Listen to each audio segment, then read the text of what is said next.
Assalamualaikum warahmatullahi taala wabarakatuh. Waalaikumsalam warahmatullahi wabarakatuh. Alhamdulillah kita masih diberi kenikmatan untuk bisa melanjutkan diskusi pada sore hari ini, diskusi rutinan pada hari Minggu sore tentang kebenaran. Apa itu yang disebut kebenaran? Bagaimana kebenaran itu selalu dikontekskan dalam sebuah masalah. Pada sore hari ini kita bersama dengan seorang yang sudah tidak asing lagi bagi kita, yang sudah memimpin diskusi rutinan setiap hari Minggu dan sudah tidak diragukan lagi tentang bagaimana keilmuannya, begitu ya, Mas. Kemudian waktu dan tempat saya pasrahkan sepenuhnya kepada beliau, Mas Kafi. Silakan. Ya, bismillahirrahmanirrahim. Assalamualaikum warahmatullahi wabarakatuh. Waalaikumsalam warahmatullahi wabarakatuh. Alhamdulillah, sahabat-sahabat pecinta kebijaksanaan yang saya sayangi, yang saya banggakan. Alhamdulillah, diskusi rutinan kita masih istiqomah kita laksanakan. Kemarin kita bicara soal epistemologi ya, epistemologi, dan hari ini kita bicara kebenaran.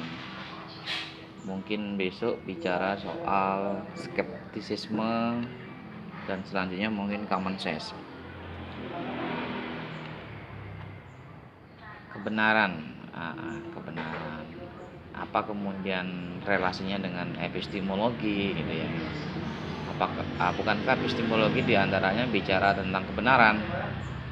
Lah kenapa kemudian kita buat tema tersendiri kebenaran, dan itu berbeda dengan epistemologi, konteks dan kontennya gitu.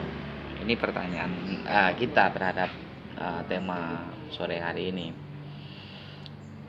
Karena kita mengikuti kurikulumnya Pak Faiz, saya mampu menangkap bahwa tujuan Pak Faiz adalah menyederhanakan filsafat ya. Menyederhanakan filsafat yang akhirnya bisa dikonsumsi secara umum. Ya, misalkan kalau kita sebagai pelaku filsafat, pegiat filsafat, penelaah filsafat, ini beda.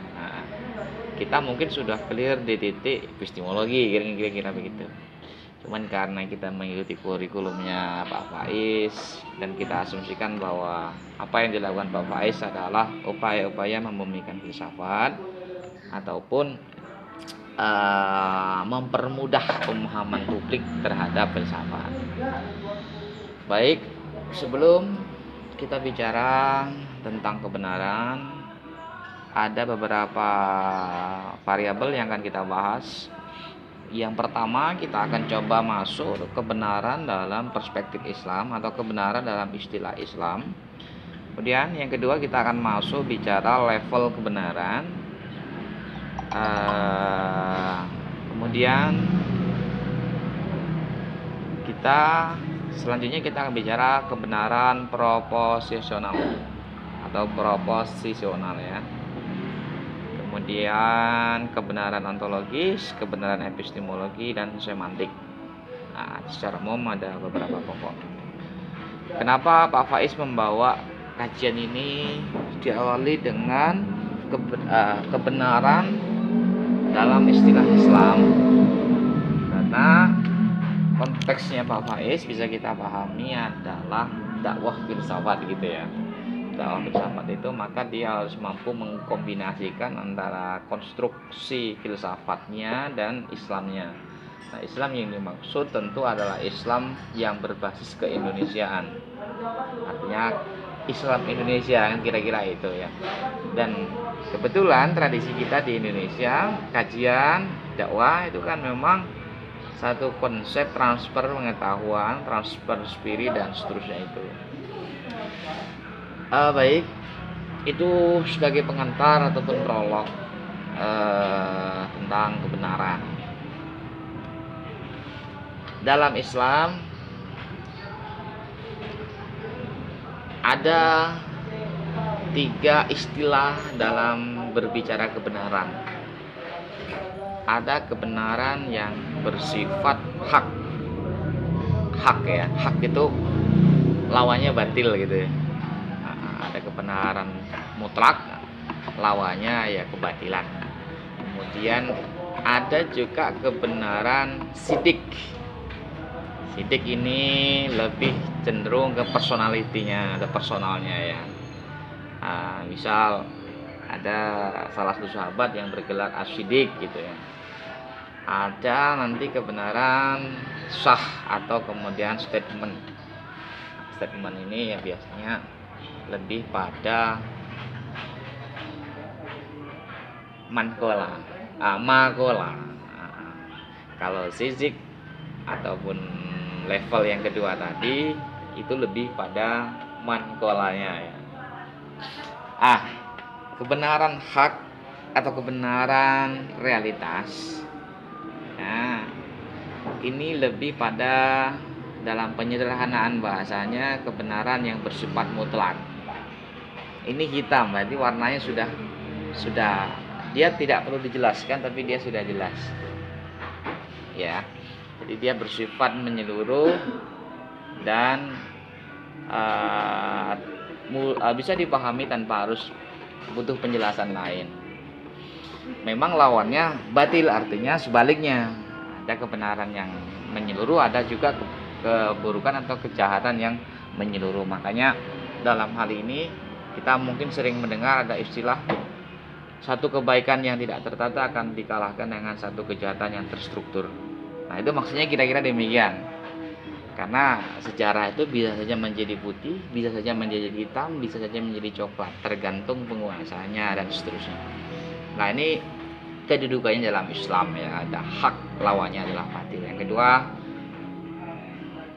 kalau hak tadi ditekannya realitas ya, realitas atau keadaan, lebih mengarah pada hal-hal yang begitu. Ya bisa juga dalam konteks ini opini publik ya, media cetak, media online dan seterusnya, itu juga kategorinya idealnya ya, itu bicara kebenaran. Makanya kalau kita coba memahami pergeseran dari konteks pemberitaan dari Orde Baru ke Orde Lama, Orde Lama ke Orde Baru ke Reformasi, itu kan memiliki pola yang berbeda-beda, sangat berbeda-beda. Dan cenderung ada yang minimal selalu ada dua dimensi pemberitaan itu, yang pro pemerintah dan anti pemerintah, seringkali selalu itu yang kita kemudian habiskan kebenaran hak yang lawannya adalah batil. Nah, kemudian kebenaran selanjutnya adalah sidik dan lawannya adalah kazib atau pendusta. Jadi kebenaran yang bersifat personal, tapi dia di legitimasi publik. Misal Abu Bakar As-Siddiq. Abu Bakar As-Siddiq ini kan dilegitimasi oleh publik. Lebih kuat lagi dilegitimasi oleh kebenaran absolut, siapa? Muhammad. Ya, kira-kira kan begitu.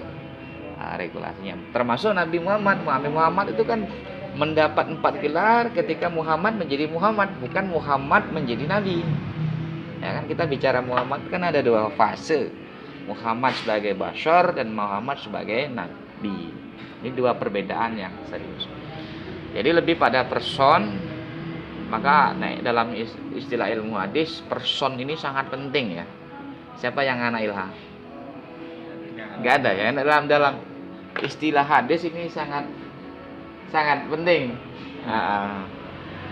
Mari gabung, Bu. Ayo. Karena integritas orangnya, kemampuannya, dan ya paling tidak kesalahan sosialnya, kesalahan intelektualnya atau kecerdasan intelektualnya itu sangat menentukan integritas seseorang.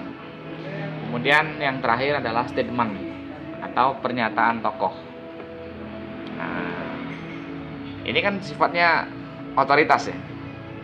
Yang bilang siapa? Presiden ya. Sifatnya seruan, ajakan, dan perintah. Tapi rakyat yang berseru ya dia bersifat untuk pribadi dan keluarganya, kira-kira begitu. Ini dalam istilah Islam, kebenaran dalam istilah Islam paling tidak ada 3 ketentuan. Tapi lebih dari itu, kebenaran sendiri sebetulnya memang sangat penting ya. Kenapa penting? Karena setiap di antara kita mau diakui atau tidak itu bicara kebenaran. Ya. Masing-masing teman-teman ini sebetulnya juga mencari kebenaran. Baik itu kebenaran akademik, baik itu kebenaran hidup, baik itu kebenaran jalan itu banyak ya. Dan seterusnya. Tapi di sini titik tekannya pada aspek kebenaran.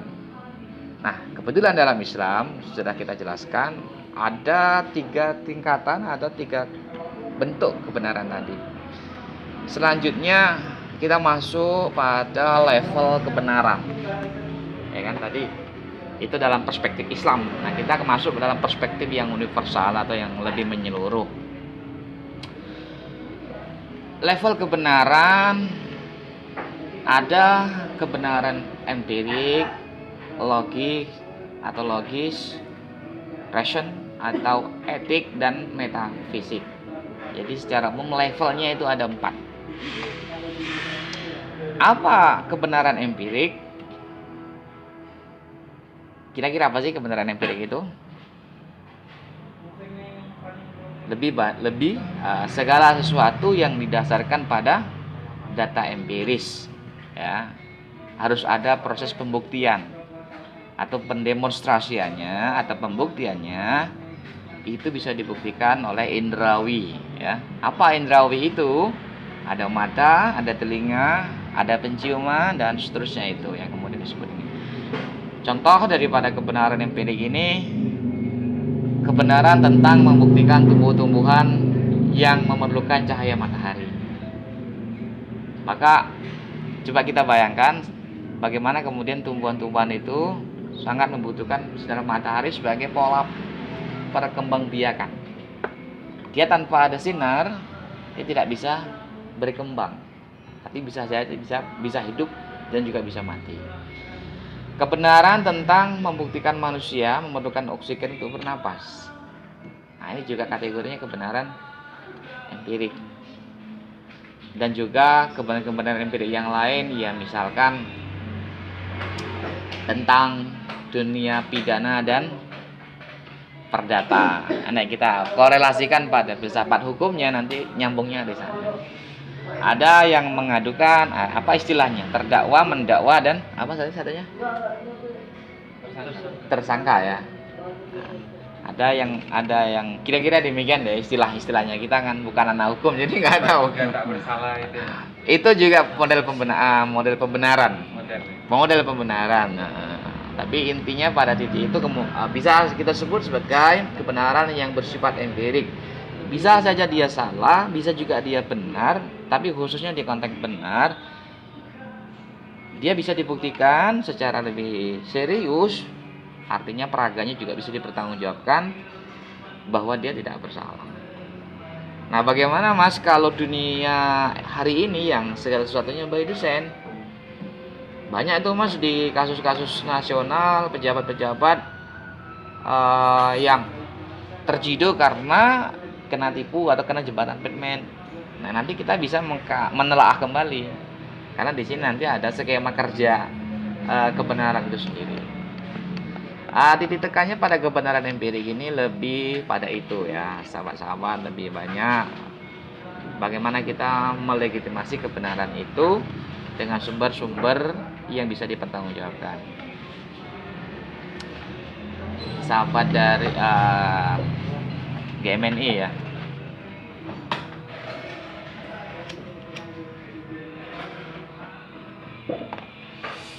Level kedua, kebenaran logis atau ration. Nah, kebenaran logis adalah satu konsep kebenaran yang dirumuskan melalui proses berpikir rasional dan menggunakan akal sehat. Nah, ini selalu menjadi titik tekan ya seringkali. Lawannya logis atau lawannya rasional, irasional.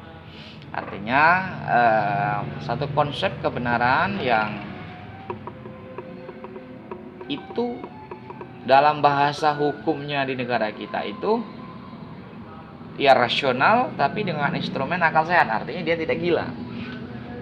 ya, artinya dia tidak gila. Si pembawa berita atau si pembawa masalah atau si pencari kebenaran tidak dalam kondisi gila, tapi dalam kondisi sehat. Karena dalam beberapa ketentuan hukum, orang gila itu tidak bisa dikenakan hukum. Nah, ini level kebenaran logis ini lebih pada proses berpikir. Nah, proses berpikir itu dipengaruhi oleh apa ya? Tentu oleh literasi, tentu oleh dialektika realitas, tentu dengan ya banyak hal ya. Tentunya sumber daripada data rasional itu banyak hal, instrumennya banyak. Tapi lebih pada iya enggak sih menurut nalar Anda kan kira-kira gitu. Secara rasional, karena rasional nanti kan bersifat subjektif juga. Cara pandang kawan-kawan ini sangat mempengaruhi kebenaran rasional universal ataupun kebenaran logis dalam perspektif intersubjektifnya. Kemudian kebenaran etis atau kebenaran etik. Satu konsep kebenaran yang merujuk pada perangkat standar moral sebagai pegangan perilaku yang harus dilakukan. Seseorang dikatakan benar bila dia berpegang dan melakukan tindakan sesuai dengan standar perilaku yang harus dilaksanakan. Nah, kira-kira kebenaran etik ini apa? Satu konsep kebenaran yang ini dalam filsafat nanti korelasinya pada aksiologinya.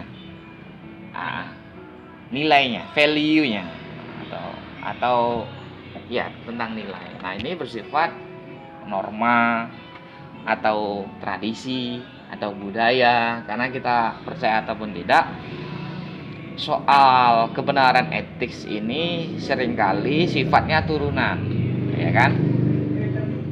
Sifatnya turunan dari dari generasi ke generasi dan itu berkembang biasanya. Nah, model-model yang demikian ini ya biasanya sebagai apa? Identitas, juga sebagai apa? Sebagai ya lebih seringnya sebagai identitas. Oh, ternyata ini dari sini. Oh, itu dari situ dan seterusnya itu. Jadi kebenaran yang semacam ini targetnya ataupun ya lebih pada bahasa targetnya satu untuk menjaga sikap ya, bagaimana kemudian kita mampu menghargai satu sama lain, kita juga mampu membantu orang lain tanpa harus melihat kamu dari mana, asalnya mana, kamu orang jahat ataupun orang baik kan. Nah, ini tidak pada hal itu.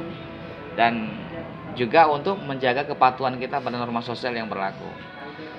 Nah, kebenaran yang semacam ini bagi seorang pemikir perlu juga tidak perlu dalam artian, tapi fakta di lapangan ini ada gitu ya. Ini ada. Menjadi perlu karena bagaimanapun kita harus melebur dalam kondisi sosial atau sosial budaya yang ada. Menjadi kadang tidak perlu karena sering kali kita mungkin tidak bersentuhan secara langsung. Nah, teman-teman kan di sini tingkat pertemuan intent ini kan nggak begitu ya. Hanya terbatas. Maka penting sekali untuk teman-teman yang di PMI ya harus bergaul dengan yang lintas ya. Di KMI ini bergaul dengan PMI. Nah, ini salah satu pengujian karena masing-masing ini memiliki garis budaya yang berbeda-beda. Selanjutnya kebenaran metafisik. Nah, kebenaran metafisik apa sebetulnya kebenaran yang semacam ini? Ini tentu satu kebenaran yang ada, cuman dia tidak bisa dibuktikan secara nyata. Tapi dia ada. Tuhan itu ada, tapi tidak bisa dibuktikan. Jiwa itu ada, tapi di mana? Nggak bisa dibuktikan. Artinya dalam bahasa metafisika ontologinya disebut being on processing. Istilah Martin Heidegger-nya kira-kira demikian. Artinya satu konsep ada, tapi adanya ini dalam proses. Nanti ada dalam bentuk wujud, ada dalam bentuk proses. Nah, ini pengertiannya mungkin dalam bentuk proses. Ada juga ada sebagai pada pertemuan pertama kita sebut sebagai causa prima ya, sebagai sebab pertama adanya sesuatu. Dan kemudian Kausa prima melahirkan kausalitas. Nah, kira-kira begitu.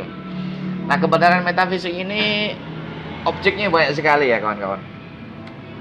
Bisa dalam aspek ketuhanan, bisa dalam aspek kebudayaan, bisa dalam aspek sosial, bisa dalam aspek politik juga mungkin bisa.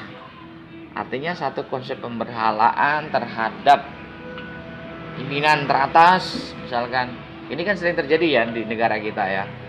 Misal apa-apa harus menunggu instruksi atau arahan dari ketum DPP misalkan. Nah, bila kemudian tidak ada hubungannya atau pola relasi dan koordinasi yang maksimal, seringkali gagasan baik itu tidak tersalurkan dan seterusnya. Dan itu tadi 4 level kebenaran ya kawan-kawan. Ada kebenaran empirik, logis, etik, dan metafisik secara umum. Kemudian secara kebenaran yang terakhir, kebenaran proposisional atau kebenaran yang lebih proposisional itu lebih mengarah gitu ya, mengkerucut. Di antaranya ada 5 poin, tapi sebetulnya ada 3 poin ya. Cuman Pak Faiz menambahkan 2 poin. Adalah yang pertama kebenaran yang bersifat nesesari atau niscaya. Satu konsep kebenaran yang niscaya, artinya satu perubahan besar itu kan niscaya. Jadi di luar nalar tapi dia bisa. Reformasi itu di luar nalar tapi bisa. Kemerdekaan Indonesia itu di luar nalar tapi bisa. Satu konsep keniscayaan, satu perubahan atau kebenaran yang bersifat niscaya, tapi itu akan terrealisasi sepanjang gigih dalam berjuang, terukur dalam berjuang, dan faktanya atau akhirnya menjadi fakta yang menyeluruh, menjadi perubahan yang menyeluruh. Ya memang ini nggak bisa diberlakukan dalam setiap hal.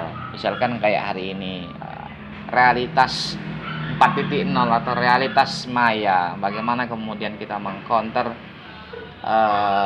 satu keadaban atau satu persoalan sosial yang kemudian terkawinkan dengan kondisi yang nyata dan yang tidak nyata, dalam artian realitas maya dan realitas hakiki. Mungkin agak sulit untuk mengaktualkan ke sana, tapi bisa menjadi poin-poin tertentu atau embrio-embrio untuk bagaimana kita merespon keadaan-keadaan yang sedemikian ini. Poin entry kira-kira nanti jatuhnya begitu. Kemudian ada korespondensi, ada koherensi, dan ada pragmatis. Nah, kebenaran korespondensi saya kira hampir sama seperti yang kita sampaikan kemarin. Koherensi sama, pragmatis sama, yang bertambah poin hanya standpoint. Standpoint itu lebih pada ya poin entry atau pikiran-pikiran baru ya. Pikiran-pikiran yang dianggap tidak sama dengan keadaan. Dia bersifat biasanya menurut sebagian orang bersifat anomali, bersifat kok ini beda gitu ya. Kok nggak sama seperti pada umumnya orang dalam melihat. Apa alasannya? Ini juga memungkinkan menjadi satu konsep kebenaran yang bersifat proposisional. Kemudian kebenaran ontologis ya. Kita ada 3 kebenaran yang terakhir. Ada kebenaran ontologis, ada kebenaran epistemologis, dan terakhir ada kebenaran semantik. Kebenaran ontologis tadi kita bicara ada seperti apa dan seterusnya. Maka dalam istilah yang paling umum, artinya tidak mengarah pada pikiran tokoh, tapi ini menjadi universal. Ada kebenaran ontologis yang bersifat objektif empiris. Objektif empiris, kira-kira kawan-kawan mampu memahami? Objektif artinya menyeluruh, empiris dan bisa dibuktikan atau bisa dipertanggungjawabkan, kan kira-kira begitu. Nah, model yang demikian ini mungkin berlaku di era-era sebelum modern. Modern pun masih menggunakan konsep objektif. Artinya satu konsep kebenaran yang menyeluruh, rumusnya atau kecenderungannya, kalau benar di A maka di Z dia akan benar. Jadi objektif, menyeluruh. Jadi nggak boleh salah di salah satu, apakah di Z-nya, di C-nya itu nggak boleh salah, semuanya harus benar. Inilah kemudian disebut objektif empiris. Ini model yang demikian ini lahir dan berkembang nanti sebelum lahirnya kebenaran subjektif. Nah, atau yang poin kedua pada kebenaran ontologis, subjektif atau hermeneutis.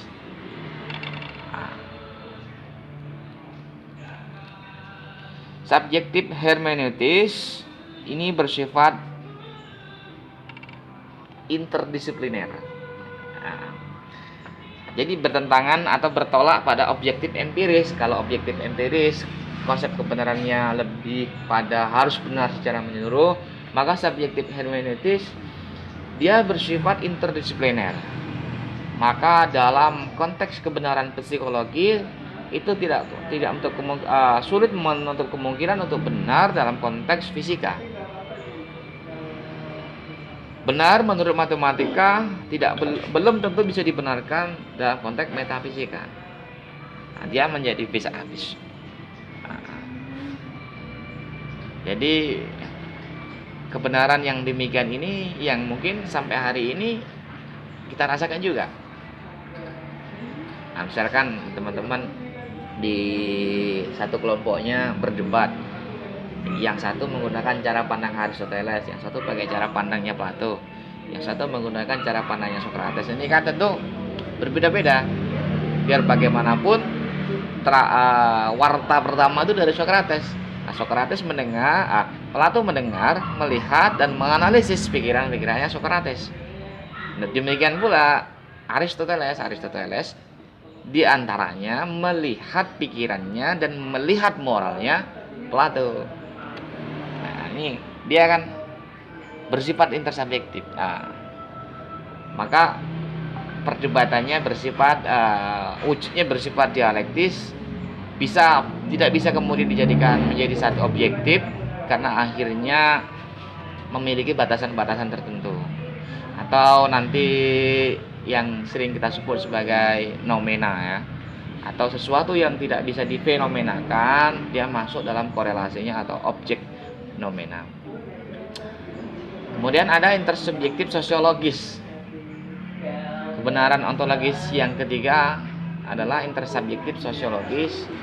Nah, ini yang paling sering kita alami hari ini ya. Artinya intersubjektif sosiologis mengarah pada setiap orang, setiap kelompok, saya sebut kelompok dan orang saja, cenderung menjual kebenaran, cenderung menginginkan dan berjuang atas nama kebenaran. Misalkan sejak 20 tahun terakhir ini ya, semuanya itu bicara kebenaran. Secara person, baik orang bicara kebenaran, kelompok atas kelompok bicara kebenaran. Pertanyaannya, apakah ada kebenaran yang sama? Apakah matahari itu bisa terbit berbarengan? Lalu bagaimana kalau kebenaran bertemu kebenaran? Mana yang harus menang dan mana yang harus kalah? Nah, kan kira-kira begitu. Nah, intersubjektif sosiologis mengarah pada satu kondisi. Maka ini pendekatannya harus arkeologis atau genealogis. Kenapa kemudian bisa disebut benar di Papua, tapi kenapa kemudian mampu disebut salah di Jawa? Nah, di sini ada ketentuan, ada batasan ruang dan waktu yang mengatur. Maka kemudian di Jawa ini sudah menjadi salah, ini konteksnya kebenaran salah, tapi di Papua menjadi konteks kebenaran yang benar menurut pribadinya atau menurut kelompoknya. Karena ini satu contoh. Apakah kemudian kita harus menyatakan salah bagi teman-teman yang di Papua? Tidak. Karena ini sebab mendasarnya, karena ada waktu dan ruang, being and time. Kebenaran itu kan bersifat merambat, ya kan? Merambat. Nah, perambatan itu dipengaruhi oleh apa? Daya penghantarnya. atau pembawa risalahnya atau pembawa wartanya, kan kira-kira begitu. Cepat ataupun lambat dipengaruhi oleh ini. Nah, dulu sebelum meledak dunia maya, warta itu kan sifatnya bersifat tulisan, ya, bersifat buku, bersifat surat. Ya, hanya sekelompok orang yang memiliki telepon dan seterusnya, kan hanya segelintir orang. Nah, ini kemudian di era maya, nah, ini keterbalikannya dari risalah. Nah, risalah. Nah, lebih cenderung intersubjektif sosiologis mengarah pada menurut saya lebih pada perambatan perubahan itu atau perambatan kebenaran itu dipengaruhi oleh ruang dan waktu. Kemudian kebenaran epistemologi. Nah, kebenaran epistemologi, kemarin kita bicara epistemologi dan sekarang kita masih sedikit menyinggung tentang epistemologi. Secara umum dalam bahasa epistemologi hanya ada dua metodologi, yakni kebenaran ilmiah dan kebenaran non ilmiah. Kebenaran ilmiah tentu kebenaran yang kemarin kita bahas yang memenuhi syarat, ya, artinya harus ada faktanya, ada teorinya, ada metodologinya, ya, bersifat nanti kalau kalian skripsi ya kira-kira begitulah. Asumsi yang dibawa kan ingin menyelesaikan tugas secara ilmiah atau tanggung jawab ilmiah. Yang kedua ada non ilmiah. Yang non ilmiah ini tentu kawan-kawan lebih banyak paham, ya, artinya karena seringkali ya kita memang tumpuannya atau sumber dasarnya banyak dari situ. Ya, bersifat a priori, ya. Yang pertama itu bersifat a priori atau kebalikannya daripada akal sehat. Kadang dia sehat tapi penyampaian data dan seterusnya seolah tidak bisa diterima oleh ration, oleh akal. Yang kedua, prasangka. Nah, prasangka ini kan tidak bisa dibenarkan, tidak memenuhi syarat untuk menjadi benar, tapi juga tidak untuk kemungkinan benar. Yang ketiga ada intuitif atau intuisi hati, ya. Kemudian ada trial dan error, ya, persoalan dalam teks. Artinya teks yang dimaksud adalah dalam suatu kelompok atau dalam satu dengan satu, one by one sedang berdiskusi, dan data yang disampaikan atau data yang diinikan tidak memenuhi syarat dan kriteria tersendiri. Dan yang terakhir otoritas. Otoritas itu akhirnya membutuhkan validasi, ya. Otoritas siapa yang disebut otoritas? Otoritas itu ya seorang pimpinan organisasi, pemuka agama, profesor, doktor, sarjana dan seterusnya yang membawa risalah, yang membawa teks kebenaran. Dan akhirnya perlu dua konsentrasi keilmuan. Di situ ada validasi dan di situ ada falsifikasi. Validasi sebagai syarat, oh ini masuk kategori apa? Ilmiah atau non ilmiah. Falsifikasi butuh dalam konteks apa? Membenarkan teorinya, membenarkan metodologinya. Nanti teman-teman pasti ketemu kritik and methods atau kritik metodologinya, ruang-ruang di wilayah itu.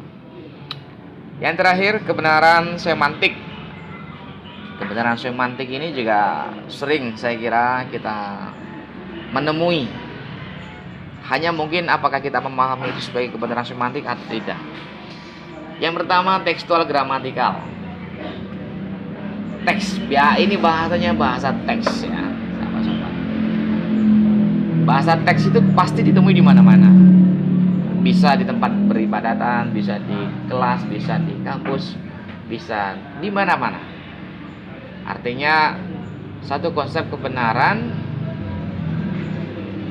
kalau dalam dalam tradisi keagamaan atau dalam tradisi kepercayaan, semua agama pasti memiliki teks atau kitab suci.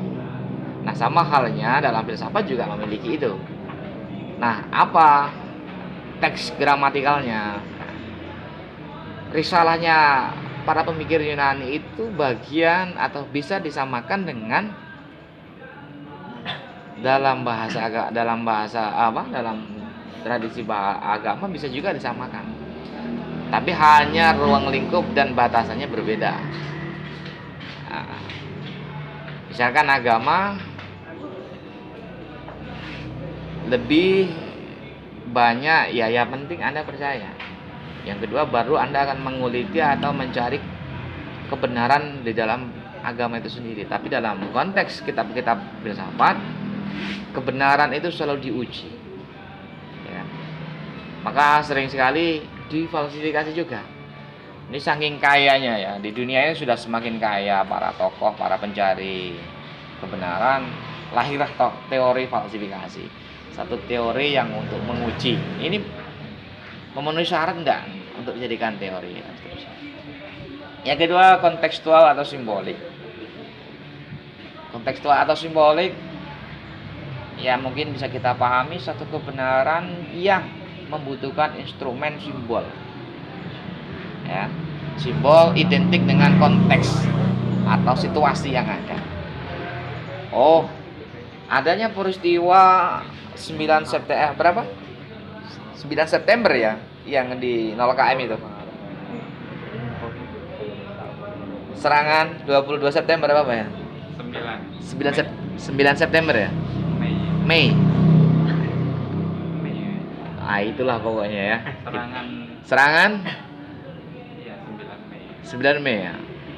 Satu kondisi tertentu dan diwujudkan dengan simbol. Atau Monas. Monas itu juga kan memiliki arti yang tersendiri yang mungkin kita nggak tersampaikan ke kita. Kenapa harus dibuat Monas? Dan banyak di daerah kita, baik Jawa ataupun di luar Jawa, untuk memberikan tanda atau simbol adanya suatu keadaan tertentu, dia biasanya membuat apa? Dan itu salah satu alat peraga atau alat uji coba untuk membenarkan suatu peristiwa-peristiwa yang pernah terjadi di masa lampau. Mungkin itu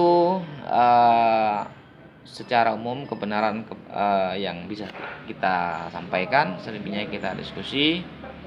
Saya kembalikan ke moderator.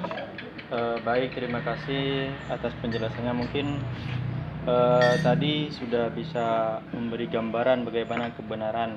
Bagaimana kebenaran tadi dijelaskan, kebenaran dalam Islam itu seperti apa. Terus level kebenaran itu ada 5. Kebenaran empirik tadi sudah dijelaskan, logik, etik maupun metafisik. Kemudian masuk ke macam kebenaran itu, kebenaran dalam konteksnya. Misalnya kayak kebenaran proporsional, kemudian kebenaran ontologis, kemudian kebenaran epistemologi dan kebenaran semantik. Kemudian lebih jelasnya pada sore hari ini diskusi akan diteruskan dengan diskusi maraton ya. Bukan kepada penanya begitulah. Bukan diserahkan kepada seorang penanya lalu dijawab enggak. Itu pada sore hari ini diskusi mengalir seperti itu. Ya. Yang punya pendapat ya. Boleh silahkan, atau mau bertanya silahkan. Demikian.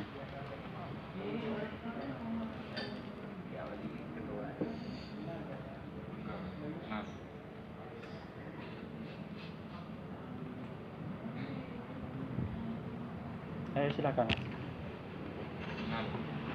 0. Kok 0?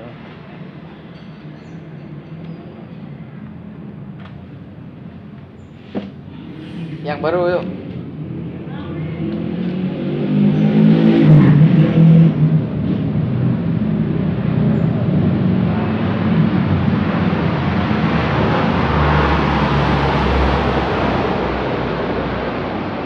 Gimana teman-teman ini kok pada diam begitu? Mungkin orang diam itu ada 2 kemungkinan ya. Ada 2 itu udah mengerti secara penuh dan yang kedua itu tidak sama sekali. Atau mungkin Pak moderator sudah bertanya. Boleh. Sebelum moderator itu harus audien dulu yang mau bertanya.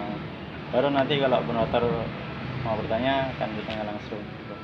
Silakan, barangkali ini Bapak HMPS, Ketua HMPS, silakan. Kok diputer-puter, Mas? Apa itu kebenaran? Bagaimana cara mengaplikasikan sebuah kebenaran yang ada di masyarakat? Contohnya gimana gitu. Tadi kan ada sebuah kebenaran, ada profesional, ada yang Pancing dulu Pak moderator, kira-kira pertanyaan itu kira-kira. Kok? Pancing dulu. Oh, moderator ini yang bisa disasaran. Kayak gitu. Nah, itu sudah pancingan loh, Mas. Bagaimana kebenaran dalam masyarakat? Itu kan secara kita ketahui dalam masyarakat itu kebenaran sangat sangat paten gitu, nggak boleh ditawar. Misalnya kayak kebenaran dalam agama gitu. Bagaimana kalau kita benturkan dengan persoalan yang sekarang? Ayo Mas Irwan atau Mas Zainul.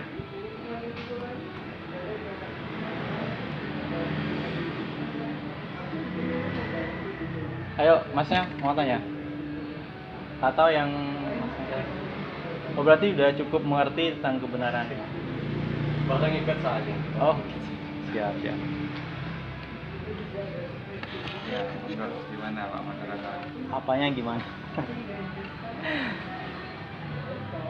Tadi katanya ada kebenaran yang hak.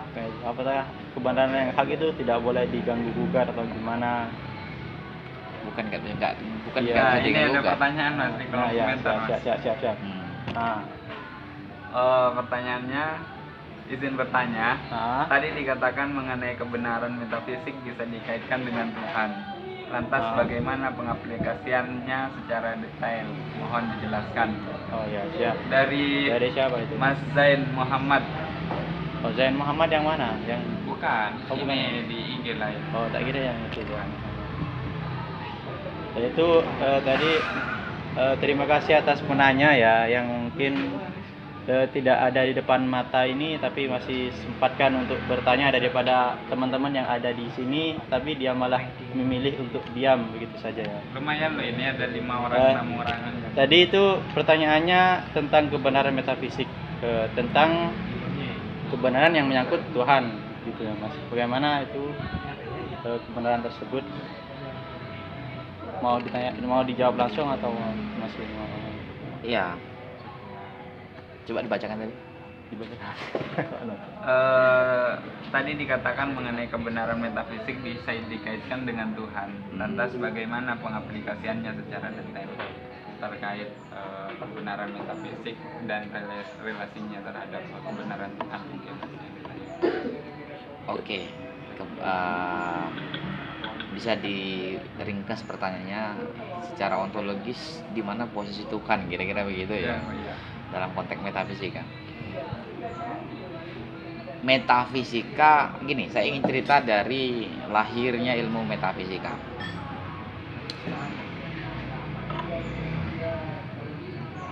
Logika bertemu dengan fisika, maka lahirlah ilmu metafisika. Kan kira-kira begitu secara konteks sejarah.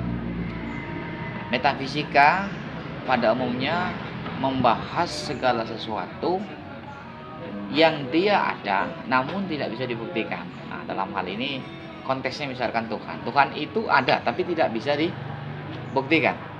Lalu bagaimana kita mengaplikasikan? Ya cukup percaya, dalam titik ini cukup percaya, atau ya bisa kita sebut cukup tahu, cukup percaya. Di mana posisi Tuhan? Tuhan dalam hal ini dalam konteks fisikanya disebut sebagai kausa prima, sebagai sebab pertama. Nanti kalau dalam teori emanasinya sebab al-aqlu al-awwal atau akal pertama. Nah, sebab pertama maka akhirnya menjadi sebab kausalitas. Kan kira-kira begitu. Bagaimana pengaplikasiannya? Ya kira-kira demikian. Kita memahami, kita tahu, kita yakin. sepanjang itu dibutuhkan. Sepanjang memang itu harus Ada satu ditunda karena ada proses pencarian, itu pun tidak masalah. Karena banyak seorang pemikir ya memang keyakinan itu akan mutlak apabila prosesnya sudah dilalui. Dan itu banyak terjadi dalam berbagai aliran agama, baik Islam, baik itu Kristen, baik itu Hindu, baik itu Buddha, Cina dan seterusnya, banyak sekali. Saya kira begitu. Ada lagi nggak dari Instagram? Ini mungkin ini ya Mas ya. Aku malah kepikiran terkait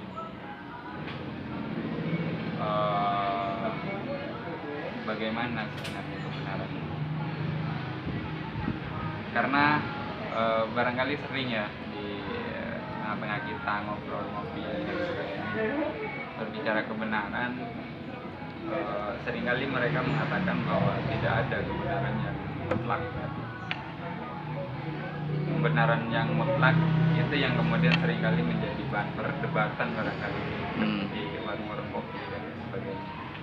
Artinya bahwa yang disampaikan tadi barangkali ya ada relevansinya, sebagian juga masuk terhadap sebenarnya kebenaran yang relatif dan kemudian bagaimana menemukan kebenaran yang sesungguhnya itu. Pertanyaannya kebenaran relatif atau tidak ada kebenaran yang memang benar-benar benar mutlak gitu lah. Itu kira-kira masuk pada kriteria yang mana kira-kira dalam hal itu. Dan kemudian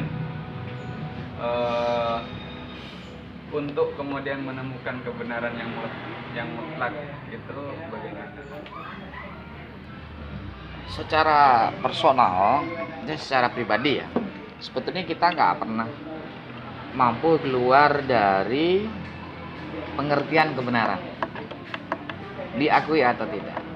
Kita nggak pernah mampu keluar dari istilah kebenaran. Dalam konteks agama kita butuh yang disebut satu kebenaran absolut untuk melegitimasi perilaku keagamaan kita. Dalam konteks akademik kita juga butuh proses atau konsep kebenaran sebagai ujung daripada ikhtiar atau proses perjuangan berakademik. Tergantung pada kembali subjek, artinya pelakunya. Apakah dia ingin menggali sesuatu yang baru atau dia ingin mencoba mengkompromikan antara teks kebenaran yang ada dengan keadaan yang ada, atau sebut saja dialektika. Nah, itu dalam konteks akademik. Agama akademik, sosial pun demikian. Coba kita ingat-ingat kawan-kawan bahwa hari ini sudah banyak aktivitas sosial yang di desa-desa itu yang bergeser, ya kan? Sudah banyak yang bergeser. Misalkan sosial untuk seusia kita ke bawah, tata cara bermain sajalah. Sekarang kelasnya kayak main peta umpet, main gelubak sodor, main kayu yang ditutuk langsung dilempar, itu namanya apa itu? Kalau bahasa Maduranya apa itu? Hah? Nah, itu main kelereng, main karet dan seterusnya yang di situ melibatkan lebih dari satu orang, tersebut sebagai aktivitas main anak-anak. Itu sudah bergeser kawan-kawan. Ya, sudah bergeser. Lah, apa sih yang menyebabkan ini semua bergeser? Apakah ini sudah tidak relevan dengan keadaan? Dan apa sebetulnya kebenaran apa yang disampaikan dalam konteks permainan atau instrumen permainan itu terhadap anak-anak atau terhadap remaja? Istilahnya Santro. Dia ingin mengatakan di situ kebenaran pluralistik atau kebenaran intersubjektif sosiologis. Satu konsep kebenaran yang memang digunakan sebagai pengikat daripada hubungan sosialnya. Apakah di situ sangat dibutuhkan suatu kebenaran yang absolut, satu kebenaran yang mutlak? Ya tidak juga. Karena target daripada teori ini membangun keeklektikan atau kelenturan bersosial kita, berkomunikasi kita dan seterusnya. Itu dalam konteks misalkan anak-anak ada atau remaja. Tapi dalam konteks yang lain, sebetulnya bahkan kita kesini pun karena kebenaran atau sesuatu yang kita anggap benar dalam bidangnya masing-masing. Nah, posisi kebenaran ini yang sangat beragam, dan yang kedua yang tidak memiliki satu koridor yang sama. Karena kebenaran dalam konteks misal empirik belum tentu kemudian saat-saat ini digunakan oleh teman-teman. Juga dalam kebenaran etis. Nah, konteks yang saudara bahas tadi adalah dalam konteks kebenaran etis. Bagaimana kemudian seolah-olah dalam setiap diskursus yang dibicarakan adalah kebenaran objektif atau kebenaran universal atau kebenaran yang tidak bisa diganggu-gugat. Sebetulnya itu pun tidak ada. Islam ataupun ajaran Islam tidak juga mengatakan sebagai satu-satunya kebenaran, dalam artian kebenaran absolut itu hanya diletakkan sebagai konsep keyakinan. Setelahnya dia bersifat uraian, karena dia tanpa ada uraian tidak ada proses untuk mencari atau menggali dan mengembangkan daripada data-data yang ada. Nah, artinya tolak ukur yang kemudian menjadi mungkin, apakah India sedang berbicara kebenaran metafisik, apakah dia sedang bicara dalam konteks kebenaran etik, objeknya yang membedakan. Kebenaran logis dan empirik atau indrawi ini kan seringkali objeknya adalah satu, dunia pengetahuan, yang kedua mungkin juga dunia hukum, karena negara juga punya hukum. Tapi yang ketiga, dunia sains atau dunia teknologi. Ini cenderung menggunakan kebenaran-kebenaran logis dan empirik. Atau ya ilmuwan, mikir. Dia juga menggunakan itu sebagai basis. Baik basis ontologinya ataupun basis pengembangan epistemologinya, sampai pada tataran aksiologinya. Nah, kebenaran etik, kebenaran metafisik, ya memang instrumen yang digunakan untuk mengikat kita dan untuk membangun atau mengupgrade daripada apa-apa yang ada. Makanya sahabat-sahabat, kawan-kawan, tata cara berorganisasi sangat berbeda dengan seperti saya. Apa yang membedakan zaman kami berproses dengan zaman teman-teman berproses? Nah, dulu zaman kami dikurung di kamar, dikunci, dikasih makan masih mau. Nah, sekarang kader digitukan atau mahasiswa diberlakukan semacam itu, dia akan hilang dari daran kita. Nah, itu satu pergeseran konsep bagaimana membangun nalar literasi yang mencukupi. Mungkin begitu, Pak Ketua. Iya, iya, baik. Iya, benar, barangkali bahwa kalau misalkan juga kita apa namanya Itu apa kalau misalkan kita berbicara hermeneutika, misalkan salah satu tokohnya misalkan dalam hermeneutika antropologinya, bahwa hal-hal yang ada yang kemudian kita percayai dan kita yakini, misalkan tradisi-tradisi dan lain sebagainya, itu merupakan hanyalah sebuah simbol kalau kata dia. Bahwa kemudian di balik simbol itu ada satu hal yang itulah yang benar-benar yang dimaksud dari simbol itu sendiri. Ya. Mungkin barangkali di sini bahasanya kalau terkait kebenaran, ya mungkin kebenaran itu ada di balik simbol itu kalau kata gue. Nah, kemudian sebenarnya apa ya, bahwa perbedaan-perbedaan pendapat, perbedaan-perbedaan pandangan terkait bagaimana kemudian mengatakan bahwa ini benar menurut Anda tapi ini adalah salah menurut saya, yaitu yang ingin saya yang ingin saya ketahui sebenarnya mempertemukan antara dua pandangan ini kira-kira untuk kemudian menemukan kebenaran yang pasti itu bagaimana. Nah, saya teringat ya misalkan Habermas itu juga mengatakan dalam hermeneutikanya itu kebenaran itu relatif, tetapi lihat untuk kemudian mencari kebenaran yang pasti itu dikaitkan kepada relasinya kemana, kalau kata Habermas.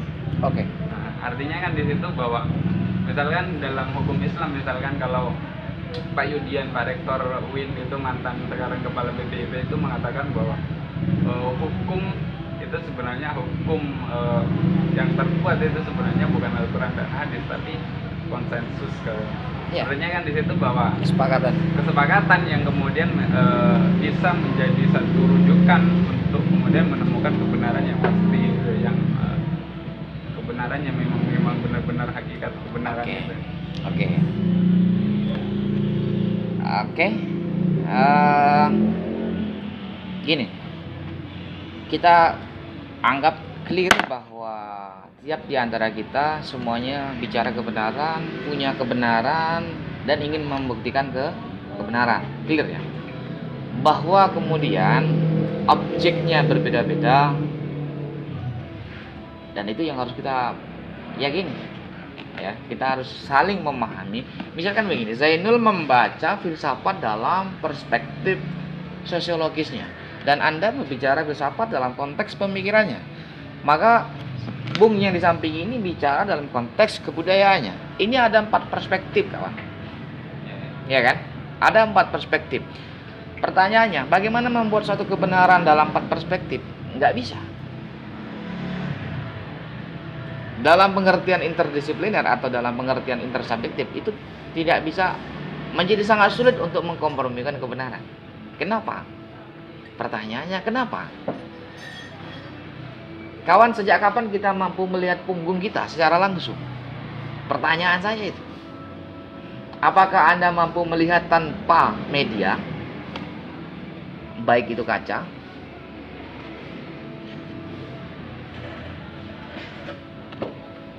dan pertanyaan yang kedua, seberapa jauh Anda mampu melihat? Mata kita ini seberapa jauh dalam melihat? Apakah kita mampu melihat dan mampu menghitung berapa jumlah mangga yang ada yang di depan kita? Saya menggunakan kacamata pun tak mampu, apalagi teman-teman yang masih sehat. Itu pertanyaan. Apakah kita mampu menghitung jumlah mangga yang di depan kita itu? Jawabannya bisa atau tidak? Tidak. Tidak. Atau yang paling simpel, mampukah kau melihat Zainul tapi bagian punggungnya? Zainul, mampukah melihat punggungmu? Tidak bisa. Itu alasannya kenapa kemudian sebagai basis epistemologinya ini memiliki banyak kelemahan. Mata kita itu mengalami atau memiliki banyak kekurangan. Mata kita itu terbatas dalam mengakses objek untuk divisualkan. Telinga itu juga terbatas. Sebagai basis instrumen daripada epistemologi empirik atau kebenaran empirik itu ada pengalaman indrawi, ya, kategorinya disebut pengalaman indrawi yang di dalamnya menggunakan unsur mata, unsur telinga, unsur penciuman. Ya, ada 3 unsur yang paling mendasar. Dan masing-masing memiliki kekurangan. Ciuman hanya akan mampu menangkap aroma, tetapi dia tidak bisa memastikan apa yang dia pegang.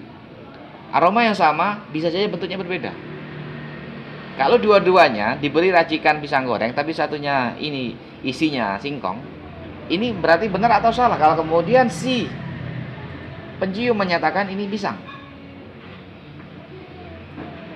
benar pada pisangnya, tapi salah pada singkongnya atau objek yang lain. Artinya apa yang saya tekankan pada hal ini? Mendemonstrasikan atau kemudian mengkompromikan atau mengkonsensus dari sekian variabel kebenaran itu menjadi sangat sulit. Tetapi kalau direlasikan mungkin mampu. Tapi kalau mengakumulasikan menjadi kebenaran objektif itu sangat tidak mungkin. Tapi pada aspek relasi artinya apa? Meja ini kan bagaimanapun tetap berhubungan satu sama lain. ini berhubungan bagian pojok, dia berhubungan pada bagian sana. 4 sudut ini kan saling berhubungan. Artinya hanya pada potret relasi dan hubungan inilah yang bisa kita lihat. Misal, apa hubungannya antara pemikiran filsafat dengan kebudayaan filsafat? Memiliki korelasi. Apa hubungannya kebudayaan filsafat dengan apa misalkan pikiran filsafat? Pikiran itu adalah respon, kondisi itu adalah situasi atau objek, ya kan? Orang mau berbuat apa karena kondisi apa? Nah, ini kira-kira begitu. Karena situasi yang ada. Nah, orang akan cenderung berbuat apa, baik itu dalam kondisi kritis atau dalam kondisi naif ataupun dalam kondisi metafisis. Itu tergantung dia ada di mana dalam kondisi itu. Nah, artinya hanya akan mampu masuk pada kategori relasi, tapi dalam kebenaran objektif tidak mungkin, sangat sulit. Saya belum mampu menemukan itu. Makanya kayak imajinasinya Plato dalam bicara kebenaran misalkan. Simon Petrus dalam Simon Petrus Petualangan Intelektual itu bagaimana dia mengandaikan atau dia melihat dia masuk ke dalam goa dan goa itu ada api yang menyala. Lalu di belakang ada kaca. Plato melihat api, ke belakang api. Plato kemudian bertanya, mana yang paling benar? Yang di depan apa yang di belakang? Karena dua-duanya memiliki instrumen yang sama, api. Nah, ini kemudianlah muncul istilah bayangan, ya kan? Bayangan atau bahasa lainnya tiruan atau bahasa lainnya manipulasi atau bahasa lainnya eksploitasi. Nah, kan? Kira-kira demikian suatu mode yang memungkinkan atau yang menjadi mungkin untuk kita pahami bahwa kemudian Zainul dengan Kirwan punya perspektif yang berbeda karena cara pandangnya berbeda. Nah, yang menjadi masalah cara pandang yang sama tapi menghasilkan yang berbeda. Ini gimana, Mas? Teorinya sama, tapi hasilnya berbeda. Ini bagaimana kok bisa terjadi? Ya berarti perlu kemudian dikoreksi.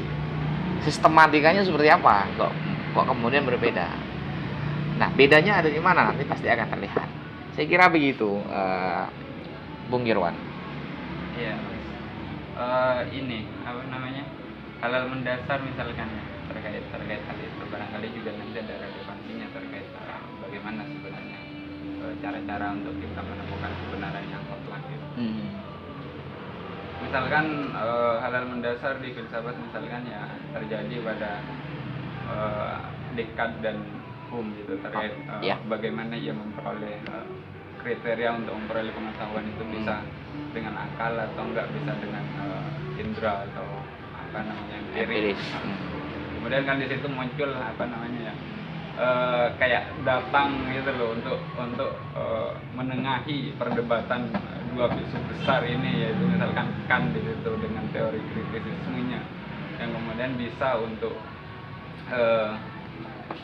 mengkorelasikan bahwa ya untuk mendapatkan pengetahuan itu sebenarnya melalui dua instrumen ini juga bisa kan? Ya. Nah, dan kemudian misalkan dikaitkan apa yang dikatakan oleh Mas Kavi tadi terkait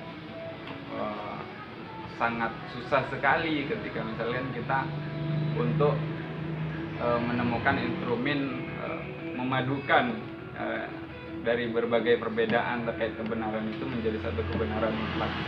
Kira-kira salah nggak Mas ketika misalnya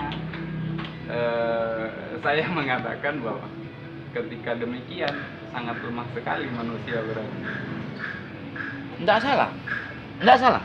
Karena faktanya manusia memang lemah. Iya, artinya kan ketika misalnya kesadaran bahwa manusia memang lemah ya, secara tidak langsung juga kita menafikan bahwa kemampuan utama dari manusia yaitu akal itu yang sampai kemudian ada yang mengatakan sampai kepada Tuhan dan lain sebagainya, yaitu berarti juga agak-agak abstrak gitu. Bedanya nanti pada kenapa orang disebut, kenapa manusia dianggap lemah? Orang bisa disebut orang itu kenapa? Pertanyaannya. Kok disebut Zainul? Zainul itu siapa? apakah secara biologis fisiknya atau soulnya, jiwanya yang mengelola biologisnya atau fisiknya atau apanya? Orang kemudian, atau contoh lain, kenapa sih Habib Rizik itu kok dibangga-banggakan oleh kelompoknya? Dan kenapa kok NU nggak pernah membanggakan Habib Rizik? Atau Muhammadiyah kok nggak pernah itu memberi kebanggaan tersendiri terhadap Habib Rizik? Kenapa? Pertanyaannya kan kenapa? Artinya apa? Persepsi publik yang membuat orang itu seolah kuat dan lemah. Persepsi publik.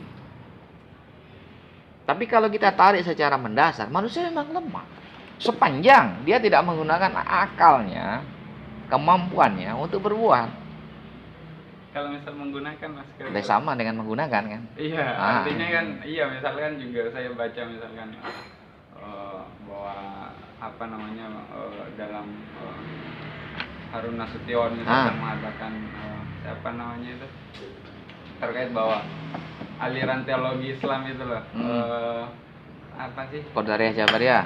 Yang itu yang mengunggulkan akal itu loh. Ya, Qadariyah. Bukan.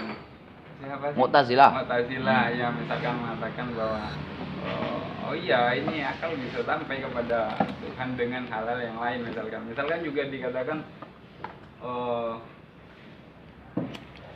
apa namanya buku antara sains dan agama filsafat sampai kepada Tuhan misalkan gitu.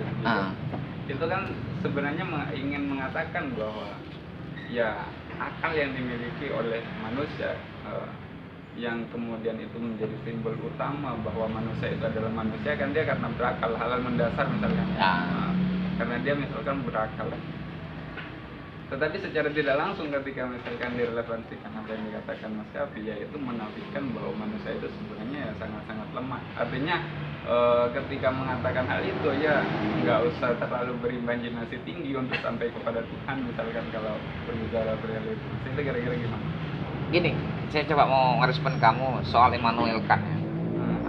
Belum saya uras. Kebenaran apa? Disebut kebenaran apa? Dalam konteks pemikirannya Immanuel Kant. Enggak, maksudnya yang aku juga apa Enggak yang kamu pahami. Immanuel Kant itu orang pertama yang mampu mengawinkan antara data empirik dan data logis. Tetapi di situ Kant juga tidak melupakan aspek yang metafisik atau yang sering disebut nomena. Dalam hal ini disebut kebenaran apa? Nah itu nggak tahu. Rasional empirik. Ya. Bukan rasional toh, tapi rasional empirik. Iya, artinya kan ya keluar bahwa apa yang dikatakan Descartes dengan Hume itu disatukan dengan rasional empirik yang dikatakan Kant. Ya.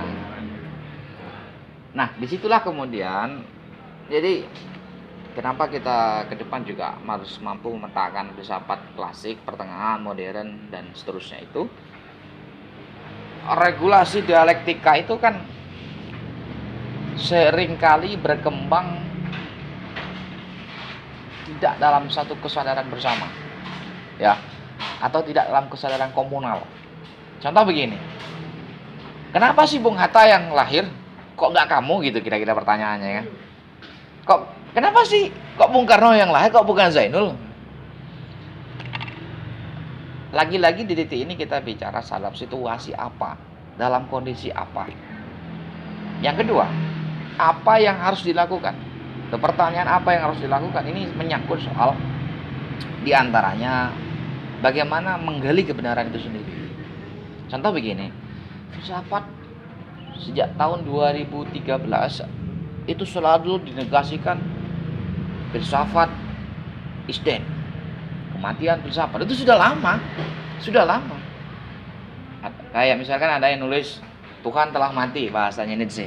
Lalu di Indonesia ada yang nulis Nietzsche yang telah mati, kira-kira begitu kan? Ada kan itu kan? Nah, saya ingin mengatakan di titik itu, akhirnya ada yang bersifat tunggal, ya, hanya akan digunakan dalam disiplin ilmu A, hanya akan digunakan dalam disiplin ilmu B. Contoh matematika misalkan, contoh fisika misalkan, contoh psikologi misalkan. Yang dimaksud pada pengertian kebenaran empirik dan rasional, dia bisa berdiri sendiri, bisa kemudian bekerja sama. Nah, bagi perspektif agama, nah ini kita harus membedakan. Tadi dalam konteks sainsnya, dalam konteks filsafatnya, dan dalam konteks pengetahuannya. Tapi dalam konteks agamanya, agama apapun, upaya yang dilakukan dalam menjaga harmonisasi antara agama dengan filsafat adalah menjalankan metodologi epistemologi ini secara berkesamaan. Maka dalam konteks epistemologi agama, dia memerlukan yang kita sebut data atau empirik, data empirik, rasional, ada intuisi. Intuisi ini adalah pintu masuknya konteks keagamaan yang kemudian didialektikan pada empirik rasional. Ini bisa menjadi data objektif, bisa menjadi data subjektif. Menjadi objektif apabila dia akan ditelaah melalui metodologi yang ada. Menjadi subjektif bila agama yang bunyi melihat keadaan itu. Ini bisa saling menatap dan bisa saling melihat dan mampu saling mengkritisi. Menghasilkanlah satu kemungkinan-kemungkinan baru. Bahasanya Sidi Ghazali kan begitu kira-kira. Melahirkan asumsi-asumsi yang baru atau fakta-fakta yang baru. Nah, artinya apa? Kalau kita kemudian menarik pada apa yang sudah kita bahas tadi, yang kita bahas tadi secara umum adalah satu mode kebenaran-kebenaran yang sering kali kita jumpai, kita lakukan. Apa? Silakan. Dan pijakan. Nah, setidaknya pada pertemuan kali ini kita memahami, oh kita berada dalam konteks ini. Ya. Oh, ini seni berdebatnya dalam konteks organisasi, berarti kemungkinan juga bisa empat-empatnya digabungkan level kebenaran itu. Mungkin demikian. Hai, dari Bung GMNI. Ya Bang, nah diskusi saja dan TMD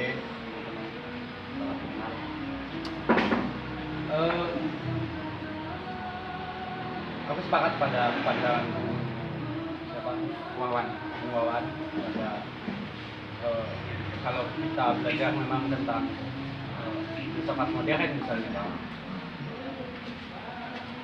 kehadiran Immanuel Kant memang luar biasa lah, tapi ketika belajarnya memang aku juga kebingungan dan asik sekali bagaimana kemudian Immanuel Kant memadukan antara rasionalitas dengan empirisme dengan metode kategori-kategorinya Bang ya. Nah, tetapi ada satu hal yang menarik waktu Abang sampaikan tentang bahwa kebenaran misalnya tentang Tuhan, dia ada tetapi belum bisa diuji misalnya, dia sedang di dalam proses kan gitu Bang. Nah, artinya kalau dikontekskan dengan sains misalnya Bang, berarti kalau dia masih di dalam proses berarti dia juga belum bisa dikategorikan sebagai kebenaran. Bolehkah kita tidak percaya pada itu? Karena dia masih di dalam proses, dia belum masuk di dalam tolak ukur kebenaran itu ada tahap A, B, dan C sampai Z. Bahwa tolak kebenaran A sampai Z ini loh. Bahwa untuk sampai kepada Tuhan, Tuhan masih di dalam proses. Artinya dia tidak bisa dikategorikan sebagai sebuah kebenaran yang absolut. Nah, itu bagaimana Bang? Kedua, tentang hermeneutik misalnya, di dalam Kosmo juga sampai sekarang orang pun masih mempertahankan bahwa Ini tepat. tolak ukur ilmu pengetahuan itu ya rasional dan empiris. Ya. Nah, sedangkan di dalam Kosmo hermeneutik dia dikategorikan subjektif kan Pak. Itu pun ilmu tafsir bahwa kebenaran itu diukur berdasarkan ukuran diri sendiri. Ya. Kebenaran dia sendiri. Ya. Nah, itu bagaimana Bang? Apakah dia masih boleh dikategorikan sebagai bagian dari pengetahuan yang pun sampai hari ini kategori kebenaran ataupun ilmu pengetahuan yang kita gunakan itu masih menggunakan filsafat modern, bukan kosmo. Itu bagaimana Bang? Mungkin dibaca. Ya.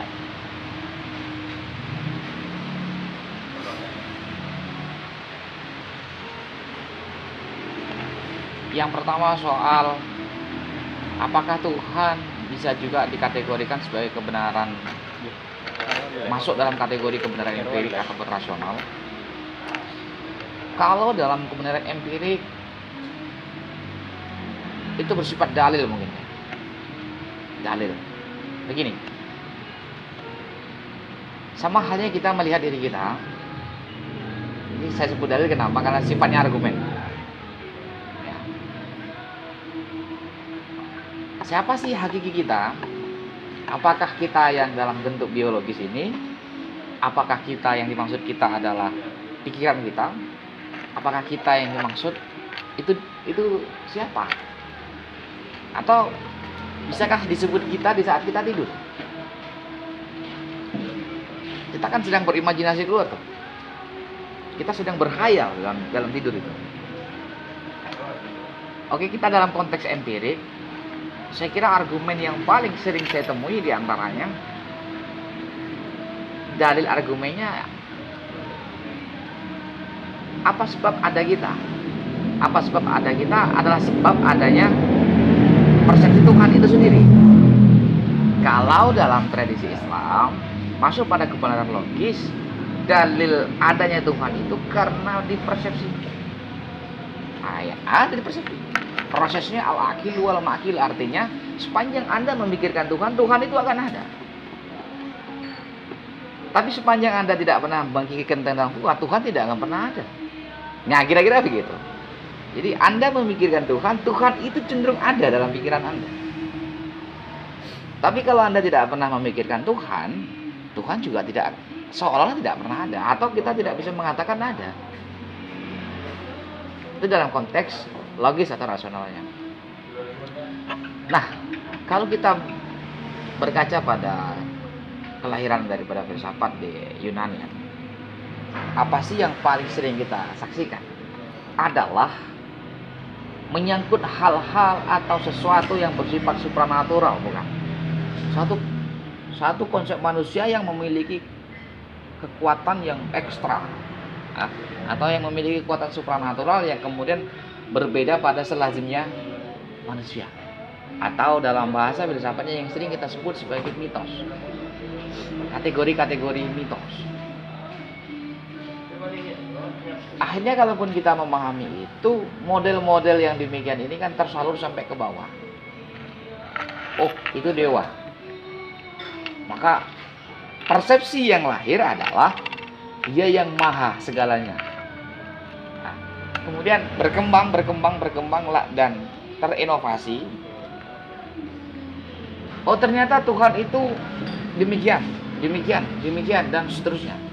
Karena konteksnya adalah kelahiran, ya, kita harus tidak bisa memungkiri bahwa keyakinan itu faktor pertama yang mempengaruhi orang percaya karena kelahiran. Yang kedua baru kemudian proses penggalian. Yang ketiga mungkin bisa kita sebut sebagai afirmasi. Oh, saya Islam, Islamnya ini. Oh, Anda Katolik, Anda Kristen, Kristennya apa? Itu afirmasi. Jadi setelah ada proses keyakinan, penggalian, afirmasi. Bahkan ateis sekalipun.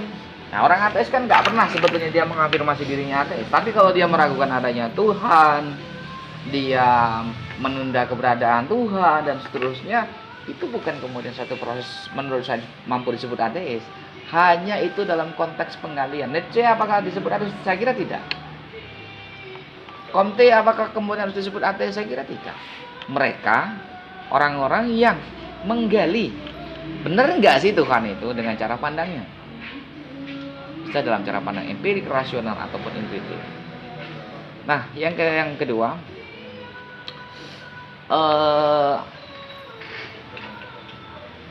sering saya katakan perbedaan yang paling mencolok dalam konteks kebenaran modern ini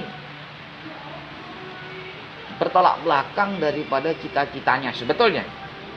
Ya. Cita-cita modern sebetulnya mengarah pada kedaulatan manusia atau kemerdekaan manusia. Tapi dalam konteks pemikiran seolah-olah ini kan terjadi istilah seolah-olah atau penyeolah-olahan. Manusia berlomba-lomba dan ada yang mendesain sedemikian rupa untuk apa? Untuk menggali dan menggali, tapi yang tidak ada orientasinya pada manusia. Semangat Descartes, semangatnya Hume, semangatnya para pemikir modern, atau yang kemudian saya sebut sebagai kebenaran objektif, kebenaran tunggal. Modern kan membawa itu, mengkritik itu dan membawa itu. Mengkritik dari mana? Abad pertengahan. Abad pertengahan bukanlah kemudian nalar yang kemudian menjadi instrumen hukum, tetapi agama menjadi instrumen hukum. Artinya ini saya sebut mengkritik kebenaran objektif, tetapi juga membawa kebenaran objektif. Satu sisi itu yang terjadi, sehingga sangat berbeda dengan posmo. Yang posmo melahirkan interdisipliner pengetahuan, artinya oke lah, aku tidak tahu ya pada titik itu apa ada kompromi ya. Saya kurang tahu apakah ada kompromi, karena faktanya posmo dengan segala bentuk aliran pemikiran pengetahuan yang berkembang ya seringkali secara teori dan metodologi kurang mapan. Contoh kita sebut feminis. Feminis itu menurut saya tidak mapan secara teori. Akhirnya kemampuan yang memungkinkan atau yang paling sering saya lihat adalah mengawinkan dia dengan teori-teori yang ada.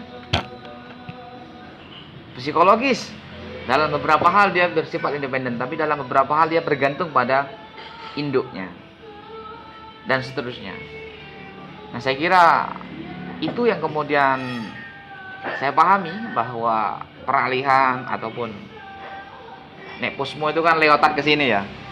Leotat ke sini kan posmo. Kalau leotat ke sana, Habermas itu masih sebetulnya masih dikategorikan sebagai modern. Modern. Karena kenapa modern? Di antaranya yang ditekankan Habermas adalah universalitasnya. Artinya kebenaran menyeluruh. Kebenaran menyeluruh yang dimaksud Habermas adalah perwujudannya gerakan masyarakat. Jadi bukan hanya satu orang yang membuktikan kebenaran atau memvalidasi kebenaran, tapi secara menyeluruh.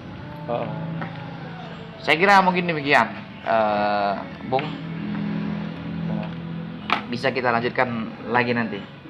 Siap. Siap. Udah lanjut atau udah? Kalau waktunya tinggal 5 menit lagi. Ya ditutup, kita ngobrol-ngobrol ringan aja. Siap. Kemudian itu obrolan atau diskusi pada sore hari ini mungkin akan memberikan pencerahan bagi teman-teman bagaimana Belum kalau kebenaran. Pencerahan. Ya, Informasi. mau menjadi Mas. Mau menjadi. Barangkali nanti di mana atau menemukan suatu kebenaran yang lain, silahkan dipadukan ya teman-teman. Kemudian saya moderator mohon maaf apabila ada kesalahan. Wabillahi taufiq wal hidayah. Assalamualaikum warahmatullahi taala wabarakatuh. Waalaikumsalam warahmatullahi wabarakatuh.